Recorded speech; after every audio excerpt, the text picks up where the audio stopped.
తాకట్లో ఉన్న మీ బంగారాన్ని విడిపించి ఆ రోజు ఆన్లైన్ రేటుకి కొంటాం. Sharma gold company. నమస్కారం ఉమా గారు. నమస్తే అమ్మా. ఈసారి గురు పౌర్ణమి ఏ రోజు వస్తుంది, ఆ రోజు యొక్క విశిష్టత ఏంటి, అండ్ ఎస్పెషల్లీ చాలా మందికి కూడా ఉండే డౌట్ ఏంటి అంటే ఎవరికైతే గురుబలం తక్కువగా ఉంటుందో ఆ రోజు వాళ్ళు ఆచరించాల్సిన పూజా విధానం ఏంటి? తప్పకుండా అండి. గురు పౌర్ణమి అంటే ఆషాఢ మాసంలో వచ్చేటువంటి పౌర్ణమినే మనం గురు పౌర్ణమిగా జరుపుకుంటూ ఉంటాము. అంటే గురువారము పౌర్ణమి కలిసి వస్తుంది. దీన్నే వ్యాస పౌర్ణమి అని కూడా అంటామండి. అంటే వేదవ్యాసుల వారు జన్మించినటువంటి రోజు కాబట్టి దీనికి వ్యాస పౌర్ణమి అని కూడా పేరు ఉంది. అంటే గురు పౌర్ణమి నాడు జనరల్గా ఏమేం చేస్తూ ఉంటారంటే చదువు చెప్పినటువంటి గురువులు కానీ, జీవితంలో ఆధ్యాత్మికత వైపు తీసుకెళ్ళేటువంటి గురువులు కానీ, జీవితాన్ని ఒక మార్గదర్శకంగా నిలిచినటువంటి గురువులకి కానీ ఆ రోజు ప్రత్యేకంగా సేవ చేయడం కానీ, నమస్కారం చేసుకోవడం కానీ, లేకపోతే పూజించడం కానీ ఖచ్చితంగా చేయాలి. ఆ రోజు అలా చేయడం వల్ల ఎప్పుడైతే గురువు యొక్క అనుగ్రహం ఉంటుందో, ఈవెన్ మంత్ర అనుష్ఠానంలో కూడా గురువు యొక్క అనుగ్రహం లేనిదే ఏది చేయకూడదు. సో అలాంటి వాళ్ళకి ఎక్కువగా బాగా తెలుస్తుంది. మంత్రం స్వీకరించుకుని చదివేటువంటి వాళ్ళైనా, విద్యార్థులైనా, ఈవెన్ ఆర్థిక సమస్యలు, జీవితంలో ఒక తెలియనటువంటి అంధకారంలో, ఒక డైలమాలో, ఒక ఎటు వెళ్ళాలో తెలియని కన్ఫ్యూజన్లో ఉన్నప్పుడు గురువు అంటే ఎవరండి? జ్ఞానానికి చిహ్నం.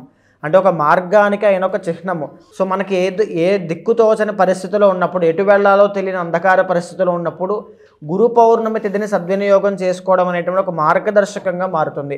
ఏదైనా గొప్ప సొల్యూషన్ అనేటువంటిది గురు పౌర్ణమి నాడు చేసినటువంటి పనుల వల్ల మీకు కలుగుతాయి. అయితే అసలు గురువు అంటే ఎవరు అంటే, గురువు అనేటువంటి ఆయన నవగ్రహాల్లో బృహస్పతిగా మనకి చెప్పబడ్డారు. బృహస్పతి యొక్క అనుగ్రహం ఉంటే ఏమిటి, లేకపోతే ఏమిటి అంటే, బృహస్పతి కనుక జాతకంలో అనుకూలంగా ఉన్నారు అనుకోండి, ఫైనాన్షియల్లీ వెరీ స్ట్రాంగ్గా ఉంటారు. 10 మందికి దిశానిర్దేశం చేసేటువంటి వాళ్ళగా, ఒక కమాండింగ్ పవర్ ఉన్నటువంటి వాళ్ళగా, ఇంకా చెప్పాలంటే ఒక బంగారు ఆభరణాలు ధరించగలిగేటువంటి ధనయోగాలు ఉన్న వాళ్ళగా, గొప్ప పేరు ప్రఖ్యాతలు, గౌరవ మర్యాదలు, హోదా, పరపతి, పేరు ఇవన్నీ కూడా గురుబలం ఉంటేనే లభిస్తాయి. ఇంకా చెప్పాలి అంటే జాతకంలో గురుబలం ఉంటేనే వైవాహిక జీవితం కూడా సఖ్యంగా ఉంటుంది. గురుణ్ణి మనం జ్యోతిష శాస్త్రంలో సంతానకారకుడు అంటామండి. ఎప్పుడైతే ఏ జాతకంలో అయితే గురుబలం వీక్గా ఉంటుందో, లేదా గురుడు నీచ స్థితిలో కానీ, పాపి అయ్యి కానీ, ద్వికేంద్రాధిపత్యో పూర్ణపాపిగా అలా ఎక్కడైతే ఉంటాడో ఆ యొక్క జాతకంలో ఖచ్చితంగా సంతానానికి ఆలస్యం అవ్వడం, సంతానం కలగకపోవడం లాంటివి ఖచ్చితంగా కలుగుతూ ఉంటాయి. ఉదాహరణకి మనం రాశిరీత్యా, గోచార రీత్యా మనం చూస్తే కనుక ప్రస్తుతము బాగా ఇబ్బంది పడుతూ కుజ యొక్క గురుబలం లేనటువంటి రాశులు ప్రధానంగా ఫస్ట్ది కర్కాటక రాశి. కర్కాటక రాశి వాళ్ళకి 12వ స్థానంలో గురుబలం లేకపోవడం వల్ల మితిమీరినటువంటి ఖర్చులు పెరగడం, ఎలిగేషన్స్ అనేటువంటివి రావడం, సో కెరీర్ పట్ల ఏదో తెలియనటువంటి స్ట్రగులింగ్స్ అనేటువంటివి చూడడం చాలా ఎక్కువగా ఉంటుంది. ఇక 2వ రాశి వృశ్చిక రాశి. 8వ స్థానంలో గురుడు ఉండడం వల్ల మేజర్గా జాబులు పోయేటువంటి అవకాశములు కానీ, లేకపోతే ఆర్థిక సంక్షోభంలో పడేటువంటి అవకాశములు కానీ, అప్పుల పాలయ్యేటువంటి అవకాశం కానీ ఎక్కువగా కనబడుతూ ఉంటుంది.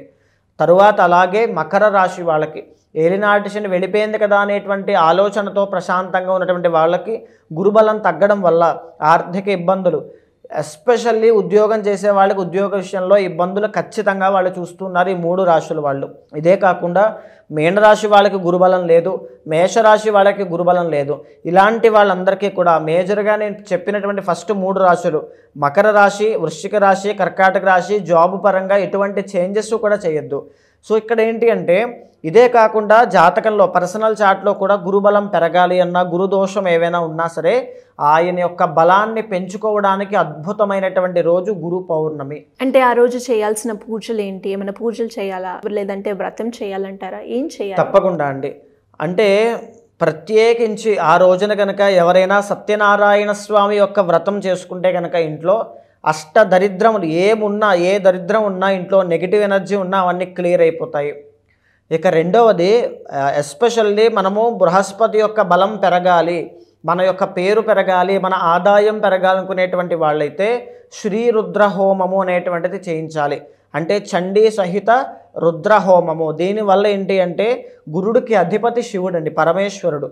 రుద్రము ఎప్పుడైతే మనం చెప్పి హోమపూర్వకంగా చేస్తామో గురుబలం పెరుగుతుంది. లేదా బృహస్పతికి 16,000 సంఖ్య జపము చేసి అధిదేవత ప్రత్యధి దేవత సహితంగా జప, పారాయణ, అర్చన, అభిషేక, హోమాది క్రతువులు పూర్వకంగా చేయాలి. లేదు చాలామంది ఇంట్లో మేము చేసుకుంటామండి, లేదా చిన్న చిన్నగా మేము చేసుకుంటామంటే ఒక పని చేయండి.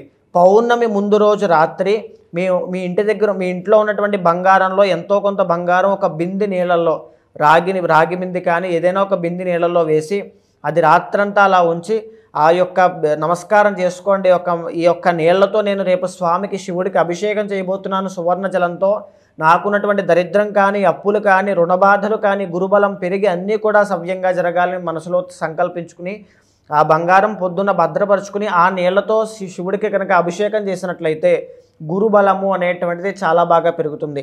ఈవెన్ బంగారం తాకట్టు పెట్టి బంగారం విషయంలో ఇబ్బందులు పడుతూ లేదా డబ్బు విషయంలో ఇబ్బందులు పడుతూ అప్పుల పాలు అయిపోయిన వాళ్ళకి కూడా ఇదే రెమెడీ. ఇంకొక రెండవ రెమెడీ ఏమిటి అంటే ఒక చెంబుడు నీళ్ళలో కానీ బిందె నీళ్ళలో కానీ పసుపు కలిపి ఆ పసుపు నీళ్ళతో స్వామికి అభిషేకం చేసిన ఆవు నెయ్యితో పరమేశ్వరుడికి అభిషేకం చేసిన అద్భుతమైనటువంటిది పార్థివలింగానికి 365 పార్థివలింగాలకి మహాలింగార్చన పూర్వకంగా స్వామికి పసుపు నీళ్లతో అభిషేకం చేయండి. గురుబలం విపరీతంగా పెరుగుతుంది. బంగారు ఆభరణాలు ధరించేటువంటి గొప్ప యోగం పడుతుంది. గౌరవ మర్యాదలు పెరిగేటువంటి, ప్రమోషన్లు వచ్చేటువంటి, శుభకార్యాలు జరిగేటువంటిది, సంతాన యోగం కలిగేటువంటి యోగం ఖచ్చితంగా పడుతుంది. మరి ఈరోజు ఎవరైనా కూడా గురు పౌర్ణమి సందర్భంగా ఇంట్లో నుంచే మంత్రజపం చేసుకోవాలి అంటే ఏదైతే బాగుంటుందంట? తప్పకుండా అమ్మ. సో ఇంట్లో ఎవరైనా వెళ్ళలేనటువంటి వాళ్ళు, ఆరోగ్య పరిస్థితి బాగాలేనటువంటి వాళ్ళు, ఏదైనా ఒక హార్ట్ ట్రబుల్స్ ఉన్న వాళ్ళకి కూడా గురుడే అధిపతి కాబట్టి తప్పకుండా మీరు పైన చేసిన రెమెడీస్ అన్నీ చేసినా ఇది కూడా తప్పకుండా మంత్రజపాన్ని చదవండి.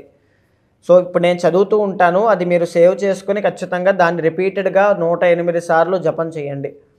ఓం దేవానాంచ ఋషీణాంచ గురుం కాంచన సన్నిభం బుద్ధిమంతం త్రిలోకేశం తం నమామి బృహస్పతిం.